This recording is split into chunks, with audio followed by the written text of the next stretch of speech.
Oh my gosh, guys, welcome to another round of applause of Citrus episode 3.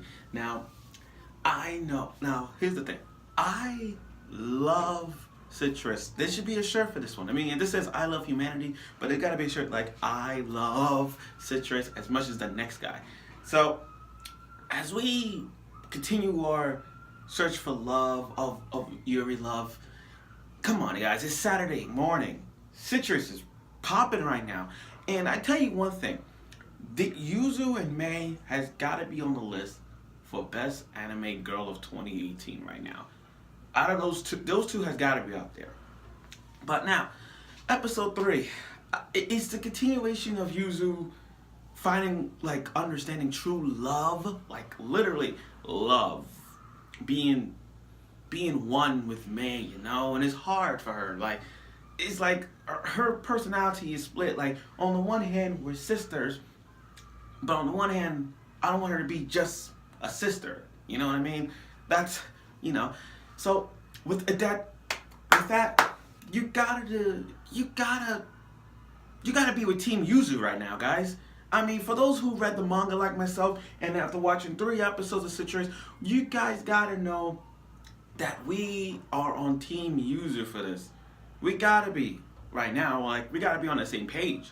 Now, she dressed normally to fit in with the school and do it for May's sake. But when she goes, she jump over the gate and all. But before, and then after that, she see her grandpa.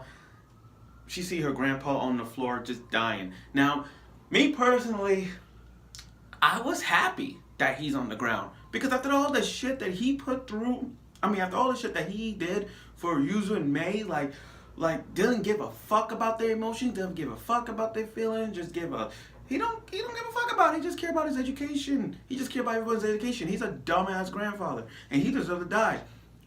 Okay, I meant to say okay, too much. But come on, guys, how many of you guys who have read the manga or watch episode 3 of Citrus want to prove that he should have died? I wish he was dead. Like, that's what you dumbass get. That's like karma is a bitch right there, and he deserves it.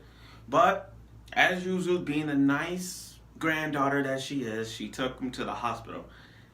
And the connection with Mei and Yuzu on the roof scene, it just that it was so like, it was so adorable, trying to fit in. They're trying to say their first names, because they never once mention their first names to each other. Like, oh, I'm May, hey, user. They never once, not once on that one, but the idea of Yuzu being connected with her sister was really hard for her, and she was like being used. But I'll get back to that.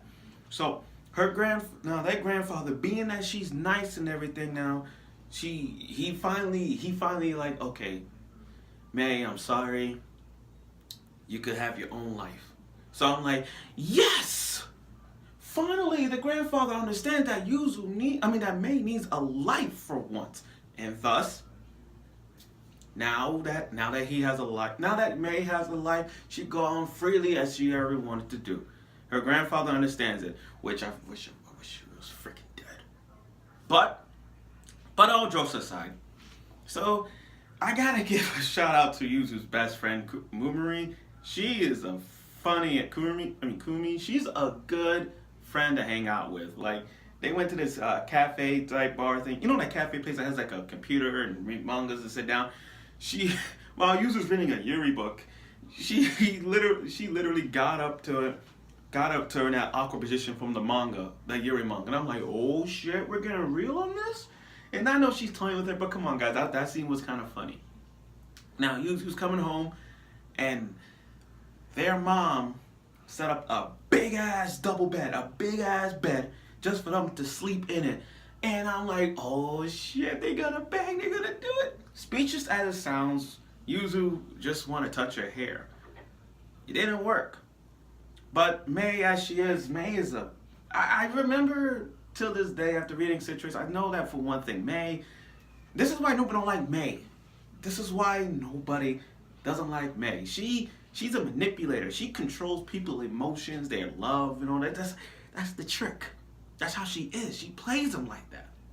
So, she's like, oh, I'm not gonna sleep in the same bed with you. I'm just gonna grab this little futon and sleep on the floor.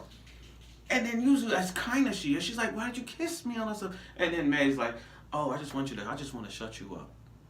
I'm like, what?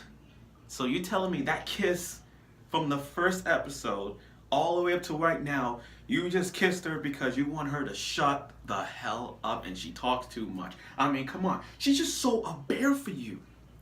She's so a little bear that you had messed up in a bag, and she fixed it for you, and then all you're gonna say is shut up. Like, that kiss was a sign of shut up, you're annoying, your love is too much. Like, come on, what the hell? Mei is a manipulative bitch. I just remember now, I don't know why. But now, I can see why people on Team Mei from now on. I can see why it's but come on, guys. Mei is a manipulator. She controls Yuzu's emotions, and she just like controlled Yuzu again with another kiss. But she played there and like, oh, I just want to see what the kiss was like, and since you asked for it and all that stuff. I'm like, wow. And the sad thing about it was that Mei has no interest in Yuzu. That was just like your heart stopped. You like, oh my god. Mei just literally, it's like Mei dumped Yuzu. That's all I'm saying. She literally dumped Yuzu out of the trash, like, the fuck you type thing. And what was the point of the first names? What was the point of the kids? Like, what did Mei, like, Mei don't care. Mei don't fucking care at all. Yuzu cares for Mei. Ever since the kiss, ever since the sewing of the bear, ever since that, she still want to find connection towards Mei, and Mei doesn't want any type of connection with Yuzu. Sorry. Now, truth be told, you gotta give Yuzu, man, more props for this, because she literally went to Mei's student council office because Mei found a yuri manga book and just took it. Now I understand student council presidents are bitches at times in anime. They're serious people. They don't give a fuck about people's emotions. They don't give a fuck about their life. All they care about is their school life. But as their sisters, she's like, I'm taking this and I'm gonna show it to our mother. How would your mother react? But that didn't stop Yuzu. Yuzu literally grabbed Mei and put her on the desk. Kind of like what happened last time where Mei put Yuzu on the bed. Now it's the other way around. The only difference is Yuzu is grabbing Mei and put her on the desk. And she kissed her. She kissed her, and then she said, oh, because we're big, I'm the worst sister ever. I'm like, okay, Yuzu. When Yuzu said she's the worst sister, I was shocked because I did not want Yuzu. Like, come on, guys. Yuzu of the worst sister. Come on, guys. We've seen other anime characters as being, we see other anime siblings as the worst sister. She is not the worst sister. But that's kind of, that's a hole in Yuzu. And if Mei can't see that, then why the fuck Mei move back in? You see what I'm saying? It doesn't make any sense. She did everything for Mei, and Mei doesn't receive it back. That's how fucked up Mei is right now. And I don't know how that is. Now, Mei's childhood friend with the twirly pigtails. There's a lot of things to say about her, and you guys will learn a lot from her next week. Now, it did say in the preview that she's her childhood friend, so we're not gonna put much details into her development yet. But when next week comes, you're gonna see her backstory as to why she cares about Mei. Matter of fact, there's a love thing going on with her and Mei. So you won't see that yet until next week comes. So get ready for that. Just get ready. But this episode was really touching. It was kind of anger at the same time towards Mei. And this episode was also, it was happy, and it was, you can't put a price on love, especially with these two, like Yuzu and Mei. You can't. Those two are really, really, like, I'm not saying destined to be together, but come on, this is the sisterly love that we're seeing this year. And that, like I said before, two polar opposites, one with emotion, one with no emotion, but if they come together, They can have a relationship. They just need to work it out. Well, no, Mei needs to work it out, not Yuzu.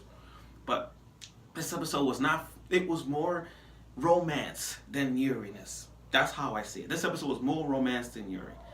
Overall, this was a good episode.